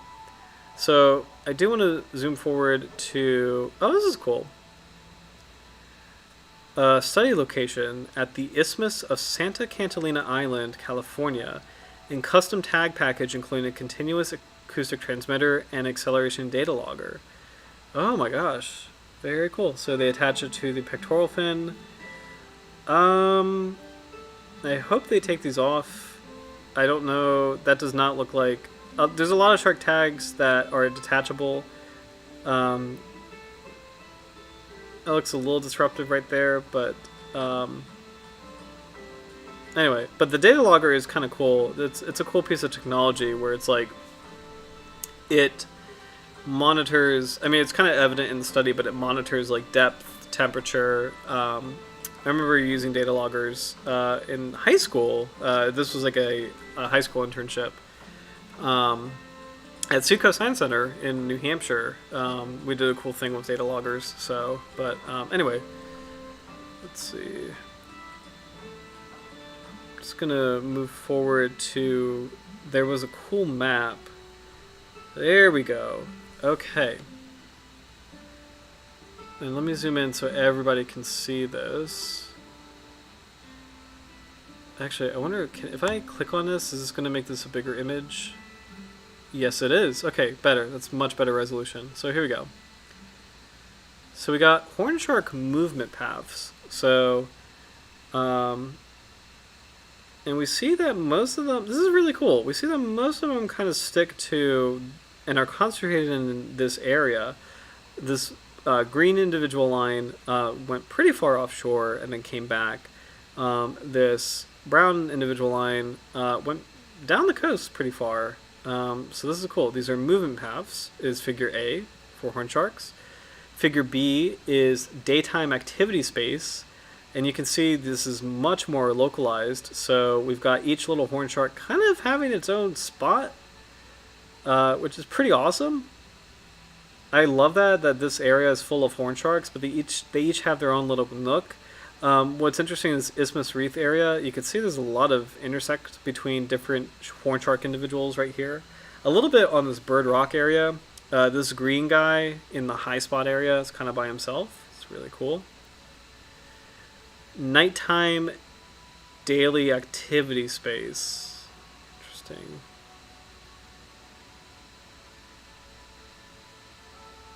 Daytime activity space, nighttime. Oh, I see. Okay. So the daytime activity space, this is cool. If you compare figure B, which is like all these sharks are kind of chilling, they're not really going out of their way to do anything, to figure C, where it's like, okay, these sharks are definitely expanding their ranges and are patrolling. So they're waking up, they're getting off their little patch, and they're starting to explore a little bit more. They're still very localized, but you can see that they're actually... like, especially this green one right here, you can see it's actually spending quite a bit of time in multiple different areas. And then these other individuals are actually intersecting quite a lot. So very cool. And then the nighttime core activity space. Some overlap, but for the most part, each horn shark's kind of got its own spot. So, such a cool study. By the way, I realize it's almost 10:30, so we'll keep going through this, but it's a good time to ask for next week. Please let me know which shark species you'd like to cover. I think anything goes. I would advise probably not a lambda-form or a hexantiform, because we did talk about those lately, but we've got a lot of different options. We can do. Actually, let me know what you guys think, because I have some ideas, but I'll be quiet for now. Because there's still quite a lot of sharks to go over. This is episode 57, and we have 500 and I wonder how many sharks there are now. It used to be 514 was the hard number that I had, but we've actually discovered quite a lot lately. So we're down to like 400 left. There's 400 sharks left. So like more than 400, significantly more than 400 sharks left. So lots of episodes to cover, lots of species to cover. But yeah, let me know any suggestions in the comments. This is cool. Let's see. Oh, this is cool. Okay, so this is... Okay. Patrick distribution by reef.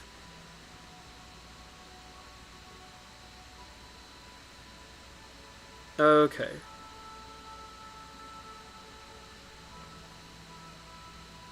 Locations of area overlap, yellow between core areas and total patch areas, green. So, gotcha.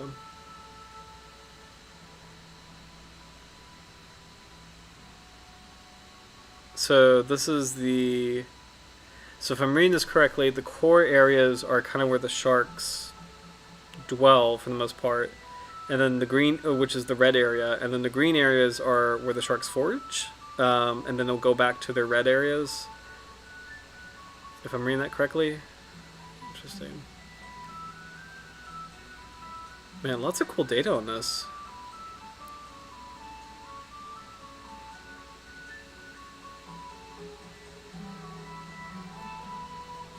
And, we'll...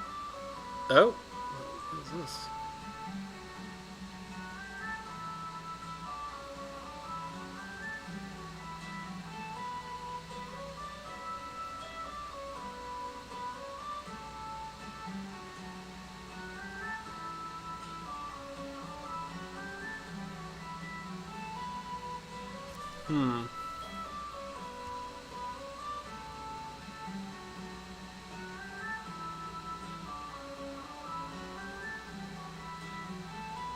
Okay.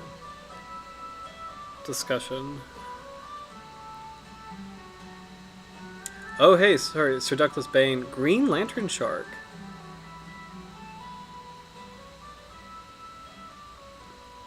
Oh, sorry, yeah, Quackers, left for a sec while we're talking about... yeah, Sir Douglas Bain got it. Near the end of the stream, start thinking of sharks for next week. Green lantern shark is a good one. Is that Hemopterus... Which one is that? Because I forget off the top of my head which lantern shark that is. As far as the scientific name goes, I'm just going to check out Sharks of the World really quick. But lantern shark is really cool. Okay, here we go.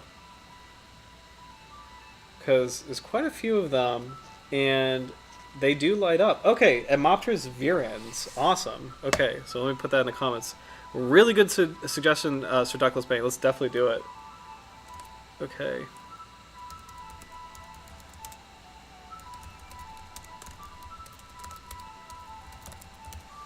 Oh man, that one's awesome. Thank you. That's a really cool one. So let's do it. Green lantern shark. So that one, Hemopterus princeps, and then there's another one I can't remember off the top of my head. But those are actually pretty famous ones as far as the lantern sharks go. So hopefully for the green lantern shark, we'll got like a lot of like footage, or if not footage, like some photographs or studies on that, because I think Amopterus virens, Amopterus princeps, and I think Amopterus gracilis those are the big ones as far as the lantern sharks go, in terms of a lot of studies. So that's going to be really cool. So we'll definitely do that. So green lantern shark for next week. So awesome. Thank you for that. Going back into the darkness. It's a cool change from the horn shark, because horn shark is like this beautiful shallow water species, and then it's kind of cool. We'll dive into the deep for next week. So let's see. Conclusions again. A little bit more detail for this particular study. Horn sharks exhibited ARS movement patterns that displayed various activity patterns within ARS patches. They're not reliant upon environmental temperature, indicating they may instead focus their movements by traveling to reefs known to have profitable and predictable patches. As nocturnal hard prey, for example urchin specialists known to be annual residents in rocky reef communities, horn sharks may be ecologically important regulators of lower trophic level invertebrates, potentially responsible for regulating kelp bed community structure. Now this is really cool. I know it was a little worthy, but like kelp forest ecology is probably one of the best examples, most cited case studies for like balance in an ecosystem. The most famous example is that if you take away sea otters won't be able to eat the sea urchins. The sea urchins will gnaw at kelp roots and will destroy the kelp forest because the sea urchins are left unchecked, because the sea otters are their number one predator. But it's kind of interesting to see that horn sharks similarly play a role, and I didn't realize that they actually predated on sea urchins as much as they do. So the point being is that like by having horn sharks in these because sea urchins don't rocket off to a lot of different places. They are very localized animals. It kind of dictates where the sharks are going to be. Like sea urchin distribution likely will probably correspond to horn shark distribution. And thank goodness that the horn sharks kind of know where to find the sea urchins, because the horn sharks control the sea urchin population, and they munch on these sea urchins and prevent them from exploding in population and tearing down kelp forest because their population is left unchecked. So it's actually a really cool study highlighting that horn sharks are important, maybe not apex predators, but important predators that are higher in the food chain that do control lower levels to kind of help keep that particular ecosystem in balance.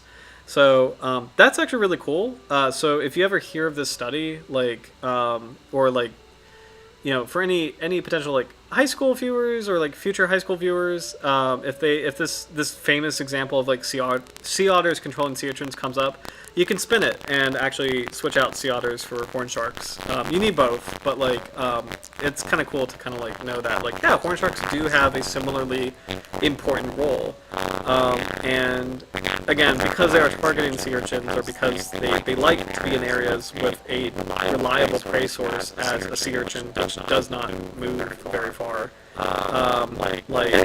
It's really cool how it links up. These sharks are smart and lazy in terms of just concentrating on areas with the most sea urchins, like the most snackies, and in so doing, they actually help keep that whole ecosystem in balance. Because sea urchins are not too tear down the forest because the population are in check. So very cool. Potential response regulating community structure. Very cool. Our study highlights the importance of gathering fine-scale, high-resolution information of any taxa to better understand daily movement decisions, to enhance knowledge of community structure and overall ecosystem function. So, a lot of stuff, but I think my favorite part of this was just kind of learning that some horn sharks don't mind colder temperatures as long as the food is there. So their big thing is they want to be in an area with a reliable food source. So very cool study. Awesome. Glad we checked that out. We have a couple minutes left, so I just want to make sure we didn't miss anything on some of the other profiles, like fish base, which is a good summary. which sometimes can be surprising. Fish base is usually very brief, but sometimes it will have surprisingly new information. Yeah, take a drink of water too.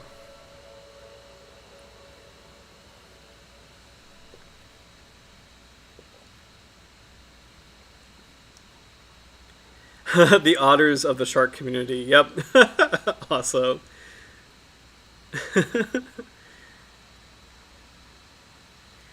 Damn, here it is again. Fin spies used in production of jewels. I did not know this. Never heard of that before. It's really not cool. And it's scary that's on fish base because, yeah, fish base is usually pretty darn accurate. So darn. So there's that. May bite back when harassed. Has broad, muscular paired fins. Uses limbs for clambering on the bottom, which is adorable. Let's see. Interesting. Life cycle mating behavior. So, like many sharks, distinct pairing with embrace. Courtship starts when the male chases the female, and then when both are ready, they drop to the bottom. During courtship and prior to copulation, the male bites and wraps its body to the female pectoral fin, body, tail, and gills. Let's see. Copulation lasts 30 to 40 minutes. After 1 or 2 weeks later, the eggs are laid in about 11 to 14 intervals for 4 months, which were deposited under rocks or in crevices, as was observed in nature. Interesting. The young begin to feed 1 month after hatching. Interesting. So that's actually some new information we haven't seen before. Gotcha. Sharkreferences.com. We'll kind of scan the profile here. Very good photographs where it's really cool to see, again, proportionally really huge pectoral fins relative to the body. But it kind of makes sense as far as like this is a shark that stands on its fins, that, you know, uses its fins to walk along the seabed. Very cool. One thing I'm guessing, by the way, and let me know what you guys think, but I just wonder, it kind of sticks out to me how, you see how like thick and it looks like pretty strong this triangular base of the spine is for both dorsal fins. You have this like thick, rigid triangular base, and then you kind of have this, the actual fin looks a little bit more separated. Like, this is just a guess of mine, but I'm kind of curious if this is something that might be kind of related to helping the shark in its camouflage as far as like mimicking the flow of kelp fronds in the current, where it's like you have this sturdy base right here and then this free dorsal fin where it kind of sways back and forth when the current is going over it. And I'm just kind of curious if this is, you know, maybe less connected than other shark fins, where other shark fins are pretty rigid, you know, and pretty like dorsal fins. Other shark dorsal fins are pretty rigid. But I wonder if, like, maybe from an evolution standpoint, maybe there's a little bit of an intentional disconnect, where maybe this part of the dorsal fin is allowed to be more free because it is kind of successful as far as, like, evolution, natural selection goes at mimicking, you know, the flowing, swaying kelp. Because we've seen these sharks just kind of sit on the bottom, not really move when there's, like, a predator, like a diver, in an area. They don't really, they sometimes move, but they also sometimes kind of like just sit there. And I'm just very curious if that is like a you can't see me, like a hiding kind of response, like hiding in plain sight because of the coloration and because of the shape of the fins and how they're allowed to move a little bit more freely. It's just a guess, but I'm kind of curious about that, you know, and let me know what you guys think in the comments, because I just think no matter what, this is a little bit of an odd feature and very unique looking, where it's just like, it looks like you have this like really sturdy triangle supporting the spine, and then the fin just doesn't, the fin itself does not look as sturdy, and I just think that's kind of interesting, but just a guess right there. So let's see. Literally the exact same text from Fishbase.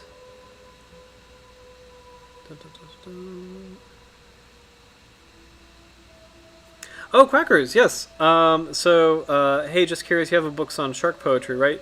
So, yes, it's kind of funny. When I first started Dr. Jaws, I had a collection of very small, like middle grade books on. I think I did 6 species of sharks, and they had poetry in it. They had a lot of different things. Like they had like original art, like science on those sharks that was kind of presented in more of like a artsy way. Some short stories, and then poetry. So those were like the first things I've ever written. And then in 2017, published the Bull Shark Compendium, which is a much larger book on bull shark science and kind of like the history of that science since like the first mention of the species in the mid 1800s.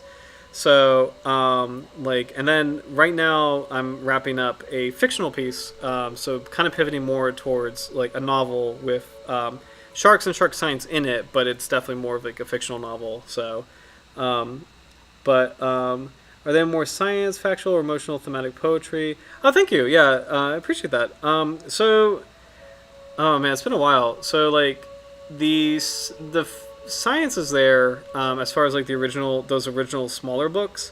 The actual poetry is like pure like I forget even what the genre is, which is really sad. But it's pure like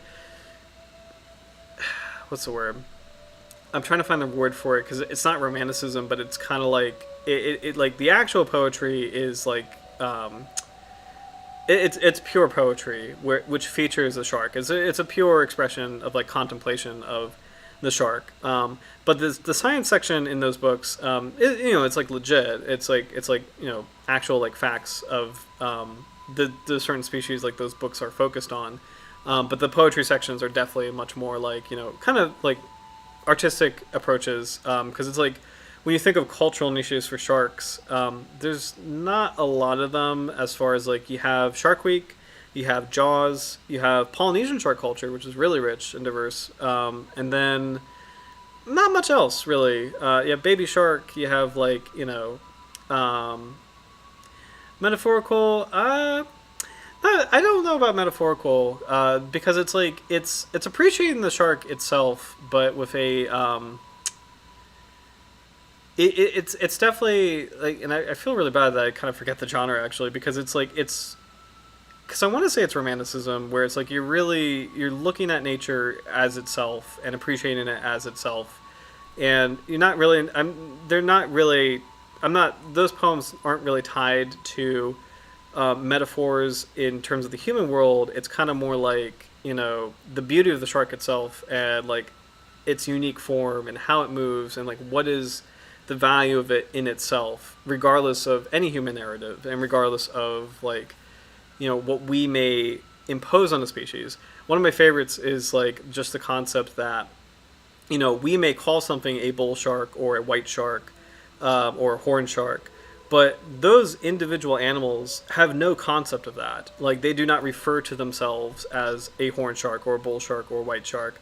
They live this completely unique life that is like it has no concept of like a human application to it, which I think is really interesting. And I think like as far as the artistic side of me approaching sharks, I like getting into that territory more in terms of like what is the shark in itself, like what is the shark, like what is like the form of the shark and like just like the thing that like defines it regardless of how we define it. I think other ways to kind of explain that are I don't know if you've heard of I guess it's like a philosophical thought experiment where if you taught a lion English, like if you said a lion could physically learn English, like if it's like okay you wave a magic wand and a random lion is fully capable of speaking English, it would still produce nonsense because like the way a lion perceives the world and the thought pattern of a lion, it could never ever like approximate like how a human sees the world, like the things that drive it, the things that kind of like the way it is just it's just on such a different plane of reality as far as like it's like there's no way that you can there's no way it can say anything sensible to a human being, because even if it had the ability to speak English, its world and its reference and its needs are just completely different, which is really cool. Like I really love that. Another one is like the fact that we talked about this on the stream, definitely the swell shark stream, where there's different spectrums of color in the world that we can't see. This is part of why coral reef fish have unique color palettes that kind of don't make sense to us, because like, you know, you have like a fish that has like this blue and white color palette and it doesn't blend into like any coral, but it's because like we're perceiving things on the light spectrum that we can see, but there's other light spectrums that fish can see, you know, that we can't see, you know, and likewise fish can't see things in our light spectrum. But the point being is like it's kind of cool to be like, oh wow, there's like all these perceptions out there that are not human, you know, and like regardless of like what we think and regardless of what happens to us in our day-to-day lives, like it's like that's literally like a parallel universe, which I think is amazing, you know, in terms of like any kind of animal, like any kind of, especially a kind of animal that like, you know, is similar to us in the sense it has eyes, it has a brain, it has all these senses, but the way it senses is not the same as we do. It's like it's really cool to see that, like, wow, it's experiencing this world in a completely different way. Sharks are an excellent example of it, because like literally sharks have, you know, 2 additional senses that we don't have. In a sense, they have the lateral line where they feel pressure around them, so it's like that's something that informs their perspective. And then they have the ampullae lorenzini, like the electromagnetic sense, so they actually feel the energy of things around them, which is something we don't have. Like, I mean, or if we do, it's wildly minor, which is amazing, you know. So I think that was a long-winded way of saying that. Like, I think that was a long-winded way of describing something closer to my approach. Just kind of seeing the comments. Oh, this is cool, Sir Douglas Bane. Ode, I think, is closer. Blazon, let me see. Oh man, it's been a while since I've done poetry, so I'm gonna cross-reference these terms really quick, because this is kind of getting my brain going. So, and what's kind of cool, I have to be fair, like, you know, some of these kinds of thoughts. Oh, thanks, Quackers. I'm going to go to bed thinking about how sharks think about themselves. Yeah, that's awesome. Like, to be completely fair, you can apply this to a lot of different creatures, and like, you know, sharks are charismatic megafauna. But to be fair, you know, this can definitely be applied to, like, you know, I mean, a lot of different things, right? But I think sharks are an excellent case study, because there is such a unique, like, romance to them in terms of like, there's something we simultaneously viscerally kind of fear, you know, not just because of the pop culture, but also because of the fact that like they are huge animals, or some of them are huge animals, and some of them are, you know, potentially dangerous, like, and yet they're also so alien and so different, and also so visible and so big in the world. Like, it's so cool. So I want to cross-reference these. Okay, Blazon, because I want to see Sir Douglas Bane if this is kind of if any of these are closer to my style. I think Ode is. I don't know about that. Eclogue.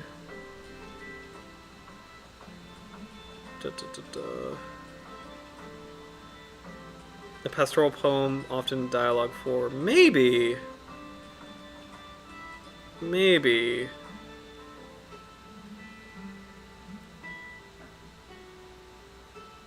Possibly an eclogue, actually. Oh, actually, you know what, Sir Douglas? Yeah, I think eclogue kind of works. I think there's some things that I do that are close to that. That's really cool. Epigram.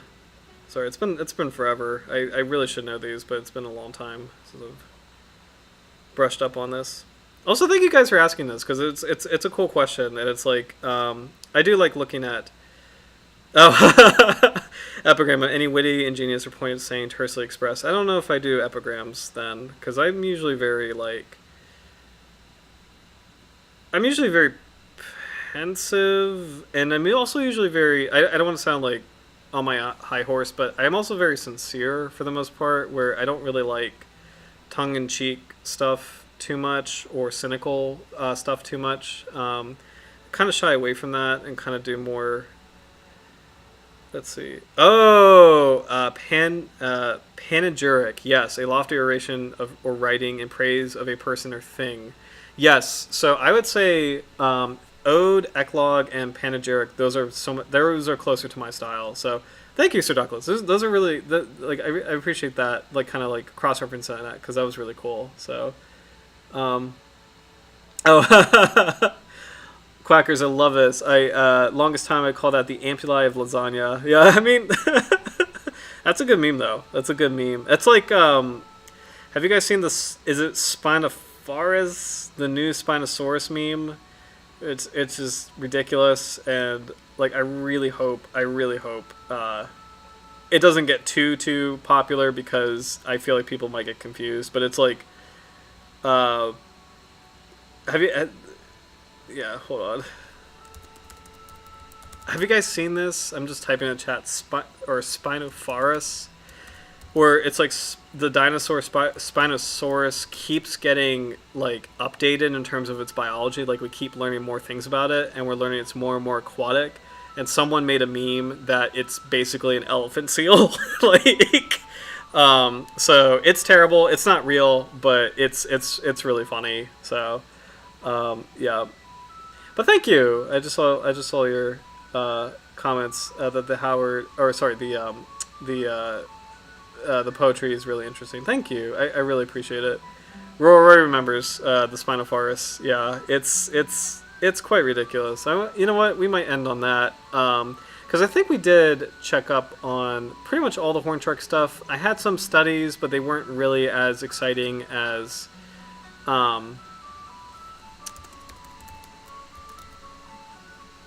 They weren't as exciting as that one with the range map. So this is it. This ridiculous meme is this is the Spinosaurus meme. This is not real. This is not biologically real, but it's like I think someone just thought it was really funny how often Spinosaurus has been updated, where it was like the Jurassic Park 3 version. And then scientists realized, oh wait, it could have maybe been on all fours, and wait, it probably was an aquatic dinosaur, and they keep updating it to the point where like somebody just turned it into an elephant seal. It's like, oh my god, Spinosaurus is actually not a dinosaur at all; it's an elephant seal. So this is taking over the internet. It's quite funny, and there's a lot of content on that. But yeah, so. I don't know what you're talking about. Seems very obviously real and true to me. It definitely swam on this earth. Yeah. Awesome. Well, I think with that, since it's almost 11, I'll probably get going. But thank you guys so much for watching. This was a really cool stream, especially just with like lots of great footage on the horn shark. I want to end on there was that good close up, not that one. Very good close up on the species. Where are we? Is it this one? I think it is. Yeah, here we go.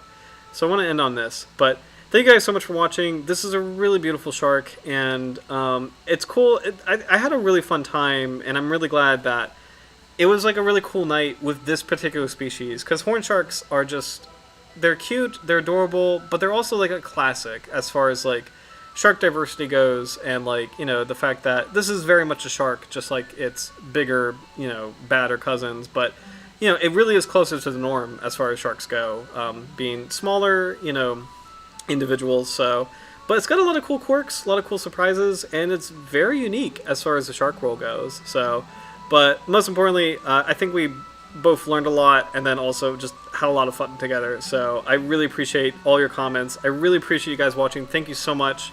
It means a lot to me, and especially tonight. There was just a lot of cool discussion in the chat. So thank you guys. I hope you have a great week. Next week we'll come back for the green lantern shark, I'm really excited to dive back into the abyss and see some light up sharks. So it's going to be awesome. But in the meantime, take care, everybody, and I'll see you soon. Have a good week. Bye.